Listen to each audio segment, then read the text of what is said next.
record straight. You and me, we ain't nothing alike. Let's set the record straight. Those words you say, they hold no weight, they like. Let's set the record straight. You'll never break the man.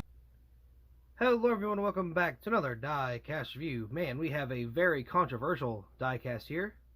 This is the All-Star race win from Ryan Blaney. The only race he won that year, and it wasn't even really counting to him. So, yeah. Anyway, if you do not remember this race or don't know what happened, didn't watch it, whatever, it was very controversial because of the very end. Now, basically what happened, if you didn't see the finish, was Blaney was coming to the checkered flag, right? It was either white flag, checkered flag, either one, whichever one, I don't remember. But right before he hit that line, they threw out a caution. Race was over. Basically, the race was thought to be over. Ryan Blaney thought the race was over. The officials thought the race was over. The crowd thought the race was over.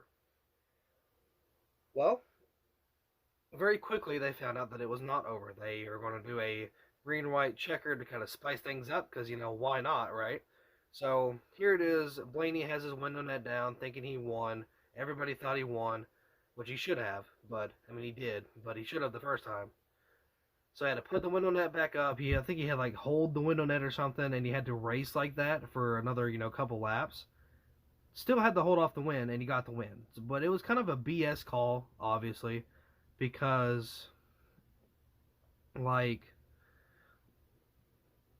I don't know, like, I mean, it should have ended when it did. I mean, I would show a clip, but I don't want to get, like, copyrighted or striked or anything, so yeah, it was kind of a screw over for Blaney. Either way, he got the win. He kind of came back and got it. So, I mean, yeah, kind of neat, I guess. But also, everybody was blowing up my phone whenever Ryan Blaney won. Because, like, oh, Wrangler got a car that won. Oh, Wrangler car, whatever. Yeah, I know, Wrangler car, haha, funny. Me, not me, I got you, understand. But yeah, it was really fun when people were doing that. I thought that was pretty funny. But yeah, because Wrangler's smacked on the hood. You know, I'm LW3, so Wrangler's not in there. Everybody's going to be like, oh, look, it's you, haha. No, I'm kidding. But yeah, it was pretty funny. But yeah, it's cool to have a Wrangler car back in Victory Lane or just on the track in general, and that got made. Because Blaney had a Wrangler car back in 2018, right? Something like that? And they had one for 2019, and the 2019 one did not get made, but the 2018 one did because it was red for whatever reason. And to see him have it in Victory Lane is pretty freaking awesome. I like that a lot. So that's pretty awesome to have. So we're going to get this diecast out of the box and take a closer look, because from what I see on the confetti, it looks kind of crap, don't it? Looks kind of splotchy. It looks like a bunch of dots. Looks kind of doo-doo, honestly. So yeah, kind of worried about that, but we're going to take a closer look here in just a few seconds and see what's kind of going on. Maybe it's just how I'm seeing things. I don't know if it's like multiple ones like combined together, but it looks like dots. Like, it doesn't look very good, so we're going to go check that out real quick. Here's the diecast out of the box, and honestly, I think I'm right, because I'm going to take a good zoom in here. If you look at the hood, you can see there's like all the Texas-shaped confetti, which is how it's supposed to be. Then when you get over here, it's like super blotchy and just like, I don't know, it looks cut off. It just doesn't look very good. Then you get to the roof, looks very good. And then over here, man, it's just not very, I don't know, not very good looking. I don't know if it's because it's just like multiple like confetti pieces on one, or if it's just like how it's going. But yeah, it's very blotchy a lot of times, which, I mean, I get it because the confetti kind of lays over each other. But either way, yeah, that's very, very concerning. But either way, got the diecast here. Of course, got Wrangler on the hood. Got some confetti scattered up towards the top. Of course, the windshield would be covered, but they don't do it on the 164s. I really wish they would. Pennzoil right there, and Ford, of course. Got some more confetti down at the bottom. Wrangler, Blaney, and got Ford there. Got the roof kind of covered in confetti there. It's not super caked, but it is pretty covered nonetheless. Got the number 12 snap on there, and got, you know, of course, all the confetti. Got Blaney on the back. Got just a whole bunch of confetti. I can't read a single, actually, no, I can see Maytag, Jack Links, and Layman, maybe? I can't see anything else. Everything else is completely covered, so, yeah, deck lid got pretty covered, which, you know, just caked. Pretty cool. A couple on the back here. Got a spoiler back here, of course, obviously. Got the pop rivets. Got Menards, Ford, the license plate, Michigan Ford license plate, that is. Got the 12 there. Got Wrangler on the quarter panel, which I did not know. I thought it was just on the hood. I almost said on the front, but on the hood, whatever, same thing. Dex Imaging, Advanced Auto Parts, something underneath that. Menards, big old Menards thing there. I went to one Menards last year, and dude, it was a big Menards. I didn't even know like Menards had that. They had food. It was like a Walmart and a Lowe's combined. It's the best I can describe Menards. Knopf, something like that. Richmond, the water heaters. Then Kitty, whatever. Worth, Wabash there. Got some on the skirt poke out thing. The confetti's kind of piled up there. A little bit more there. Ryan Blaney. So you got Ford PPG, Mazak, Dent Wizard, and Discount Tire on the B post. Got some more confetti going down the A post. Not a lot of racewear. There's a little bit, but not a lot. Got the NASCAR Cup Series, NASCAR Salutes. Got a little bit of racewear there. Goodyear. Got some tire wear on the front. Got a little bit of decal issue on the front end too. That's not too bad. Got these little white spots on the splitter. Not really too sure what that's for. Got this little yellow spot. I don't know if that's part of the paint scheme or something they kind of threw on there. It looks like an add-on. You can see the grill is super open. Looks very good. It got a, looks like to be a, we can focus, carbon fiber splitter probably. And then you got some more confetti on that. So you got Sunoco. Got the tire there. Let's see, Goodyear. Got a little more racewear. Not a whole lot.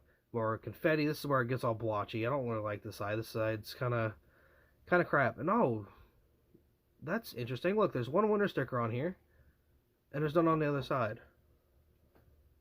They have not done that in quite some time, because like pre-COVID, they would do the winter sticker on one side, and then of course they'd wrap both sides with a winter sticker after the race was over for the next race, right? Whenever they was getting ready for the next race. So it's weird to see one winter sticker on one side and one on the other, or not one on the other. That's super weird. Well, I haven't seen that in a long time. So yeah, that's pretty cool. I'm glad they did that again. I don't know if they're going to do that again, like for the whole year, but I hope they will. That'd be pretty cool. Got Menards there. I got the little bit of racewear, not a whole lot. Got Wrangler back here on the deck lid, or not deck lid, I'm sorry, on the quarter panel. Got a little bit of chipping right here down at the bottom. So got get bioethanol there. Of course, got some more confetti kind of piled up. Dex Imaging. Is that the same? That's not... Oh, yeah, it is. It's just covered. Okay. I thought it was a different thing. So, either way, yeah, pretty cool little diecast here. Definitely one I'm going to keep in my collection for a long time. I try to keep these race wins as long as possible, because I think they're like one of the coolest things you can get for 164. It's just a really cool, thing they do. I wish they would do the confetti on the hood and, like, the windshield, rear windshield, roof, like, everything. The tires... That would be something also I'd like for them to do, would be like tire detail. I can live without tire detail, but if anything, at least do the windshields again. That would be something I'd love. Because they've done it on 2 diecasts, and they were both Dale Jr., obviously. But they did it on the Daytona 500 car for Dale Jr., and they did it on, which it was PTC or WLS. I think it was WLS, actually, which is worse than PTC, but you could barely see it. It didn't show up very well, but it was there. It is there, it's just hard to see. And then for the 2015 Talladega race win, it did have confetti on that. So I wish they would like reprint stuff like that. And then there was the 2018 Eric Jones win from, I believe, Daytona. It had like the name banner on the back was covered in confetti, but the actual windshield or the rear windshield itself didn't have any confetti except for the name banner. So it looks like they're not really getting everything exactly right with doing the confetti. It looks like they've been testing recently, but maybe they just can't really pull it off for whatever reason. Again, they did it one time, but that was because it was all white, or like white and blue. Maybe they could not really do like certain colors, if I'm not mistaken. Maybe that might be what it is. But it's still really nice to see, the diecast get made for the 164 scale that are race wins. I think those are like the coolest thing ever. So I also saw a lot of things like on Instagram whenever they made the announcement that the car was getting made, or it was up for pre-order. People are like, does it come with the window net down? Just stuff like that. I mean, yeah, it's pretty funny. I think they even replied, was like, no, unfortunately, we can't do that. Haha, whatever. But super off topic. Yeah, there we go.